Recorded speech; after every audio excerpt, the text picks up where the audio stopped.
Alors, un dernier point que j'aimerais aborder avec vous, et je compte sur vous, c'est la formation, grâce au numérique notamment, dans 10 ans ou dans 20 ans. Alors, essayez de vous poser la question. J'ai besoin de me former, d'évoluer professionnellement, ou par plaisir d'ailleurs. Les universités du troisième âge sont très appréciées.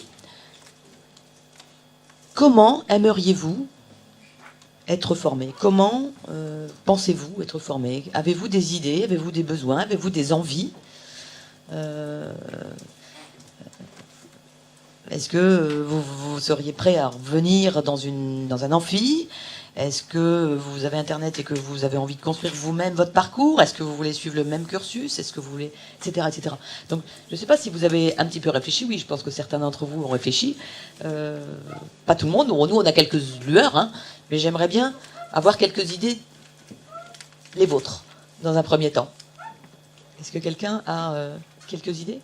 Jean-Claude, t'en as? Oui, j'imagine. Non, mais je suis sur le pilier technologique. Bon, j'ai d'autres idées, mais on va pas vous accabler parce qu'on a des choses à visiter.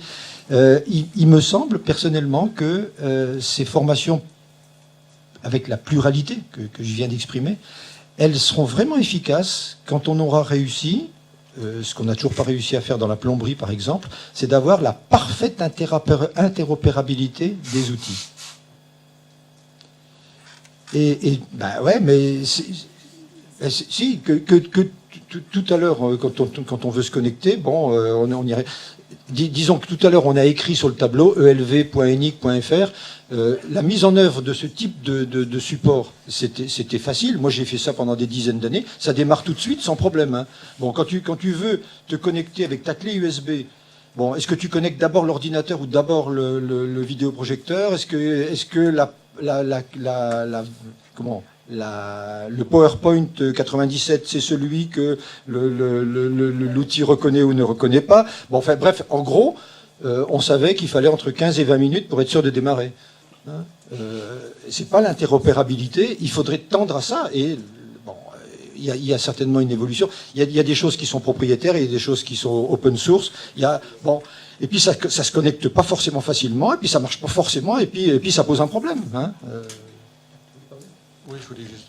non, en fait, comme Véronique parlait d'université, en fait, pour tout le monde, etc., indépendamment, disons, de Télécom Lille, je pense que dans l'avenir, en fait, ce que recherchent les gens, donc, en effet, s'ils veulent se former au niveau professionnel ou même au niveau personnel, c'est la possibilité, disons, d'avoir, en fait, de pouvoir s'agréger, donc de construire, en fait, eux-mêmes une sorte de réseau, on parle de réseaux sociaux, mais là, de réseau de formation. Donc l'idéal serait, indépendamment, disons, des problèmes technologiques, en fait, qu'on puisse lancer des recherches sur un sujet donné et qu'à ce moment-là, les différentes personnes, en fait, dans le monde ou en France qui recherchent, en fait, ce même type de formation, qu'on ait des outils qui nous permettent de nous agréger, de trouver à ce moment-là les matières, les professeurs, les lieux, si nécessaire, etc. Donc là, je pense que les technologies vont le permettre.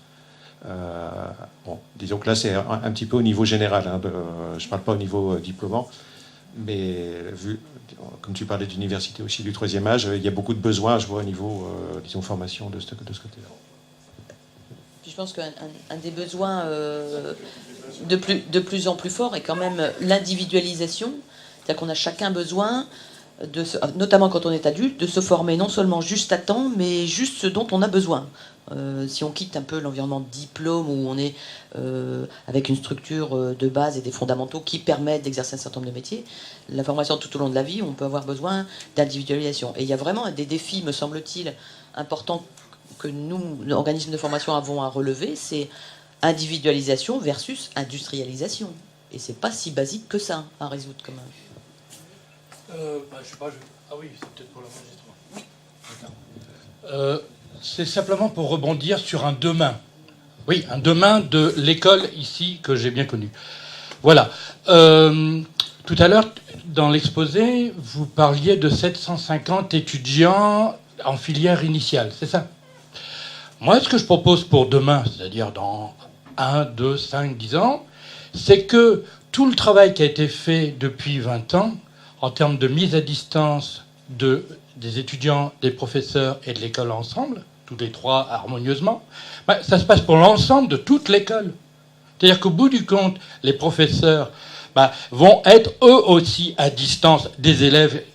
Peut-être qu'au bout du compte, il n'y aura peut-être pas forcément d'avoir un si grand bâtiment. J'en sais rien, moi, ça c'est pratiquement. Mais peut-être qu'il y aura plus de place pour que les élèves et les professeurs se rencontrent pour parler de leurs propres problèmes.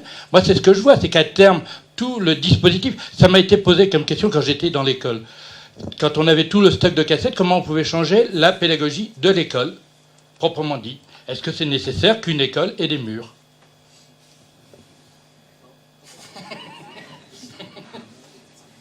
Ah pardon. Ah oui, excusez-moi, monsieur.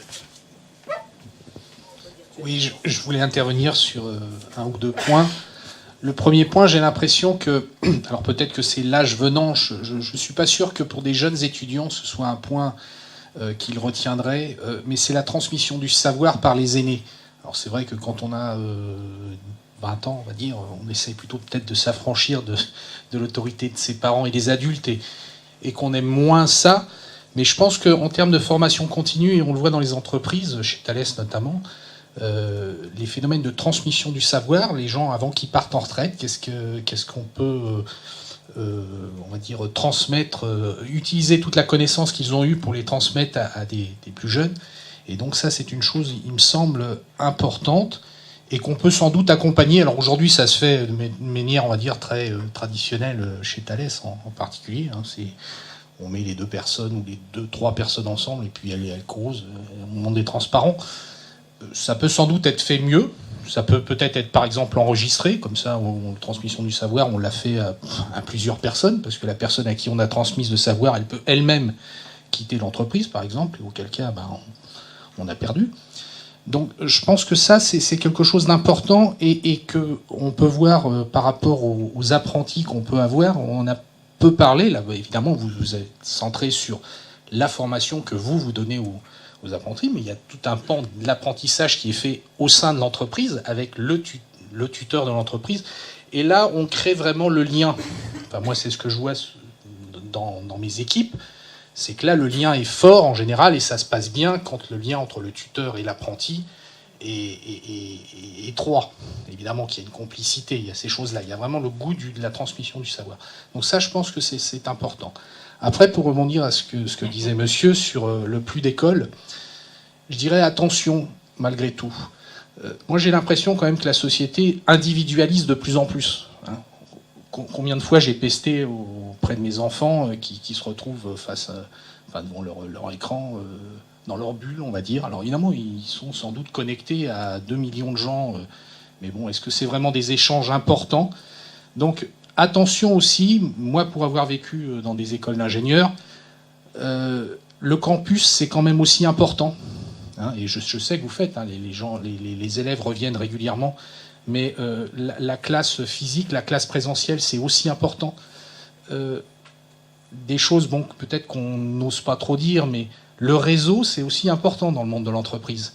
Et alors le réseau, vous pouvez très bien le faire de manière dématérialisée au travers des connexions Internet, mais il se fait aussi parce que vous avez vécu des choses ensemble à l'école, plus ou moins avouables, on va dire, mais du sport, des choses comme ça.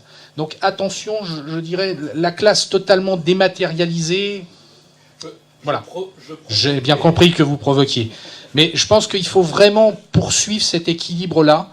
On n'est pas que connecté derrière nos ordinateurs, etc. Un film que j'aime beaucoup, qui est la traduction de Dune, donc un truc de science-fiction, où on voit l'empereur, les généraux qui font la guerre derrière leur écran, et puis alors ils sont comme ça. Bon, est-ce que c'est vraiment à ça qu'on veut arriver? Voilà. Donc je pense que vous avez sans doute, vous êtes parvenu à un équilibre qui me paraît intéressant. Je pense que attention à ne pas rompre cet équilibre.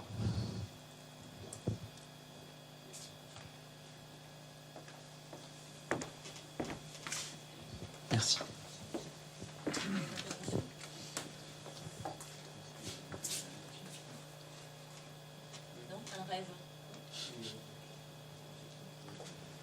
personne arrivé. Moi j'ai rêvé, hein, ça fait longtemps que je rêve sur. Je sais pas si j'y arriverai un jour, mais j'ai un rêve. Je vais vous en faire part rapidement, puis ensuite on va visiter l'école. Moi je rêve de quelque chose. Alors les outils, à mon avis, peuvent être mûrs. Hein,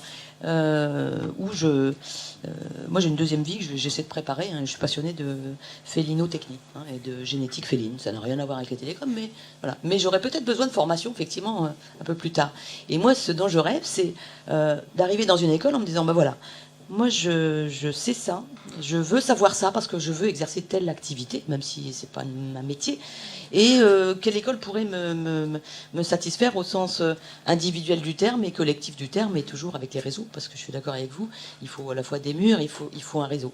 Et pour cela, il me semble qu'on a ici dans l'école des atouts, sachant qu'on a déjà un certain nombre de ressources numériques développées, alors sur nos champs thématiques disciplinaires qu'on connaît, hein, et on pourrait tout à fait dire à un étudiant qui veut faire des télécoms, ou les métiers vers lesquels nous, on forme les personnes, moi je sais ça, mais je suis sur, je sais pas moi, un poste de supervision, je sais pas quoi, et maintenant on est en train de monter la 4G, et j'ai besoin de formation sur telle chose, parce que c'est la 5G d'ailleurs qui arrive, je suis un peu en retard, bref.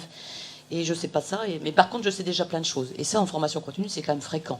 On est dans la vie, on sait des choses et on sait pas tout, hein, et on saura jamais tout d'ailleurs.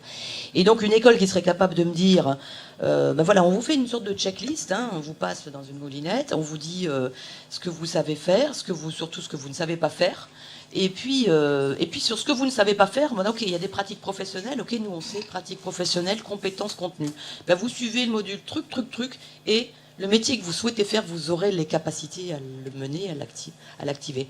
Je ne perdrai pas mon temps, j'apprendrai juste ce dont j'ai besoin, parce que je pense que quand on est adulte, on est assez grand pour se cultiver, hein, on a besoin de se former par ailleurs, et on ne cherche pas forcément une culture à un certain âge, hein, contrairement à ce quand on est plus jeune évidemment. Voilà. Alors avec le numérique, je pense qu'on a plein d'outils, hein, et plein de technos sont en développement. Hein, pour arriver à faire ça, maintenant, effectivement, on se heurte à ce que disait Jean-Claude, interopérabilité, large bande, si je peux m'exprimer ainsi, pour arriver à faire des choses comme ça. Enfin, voilà. C'était mon rêve, pas de cette nuit, mais ça fait un moment. Je ne sais pas si d'autres ont des petites envies de s'exprimer sur ce point. Jean-Claude. Ce que je peux dire, c'est que ça, c'est une piste qui est intéressante et qui me paraîtrait, enfin c'est un petit clin d'œil que je vais faire vers Monsieur Lucien, ça me paraîtrait être une piste intéressante dans le cadre d'une proposition de l'école pour IDEFI N. Alors pour ceux qui ne savent pas, les initiatives d'excellence numérique qui sont actuellement en réflexion au niveau du ministère et qui ne devraient pas trop tarder à être financées. C'est une piste qui ne me paraît pas inintéressante. Un os à ronger, vous êtes pas mal placé pour vous y intéresser.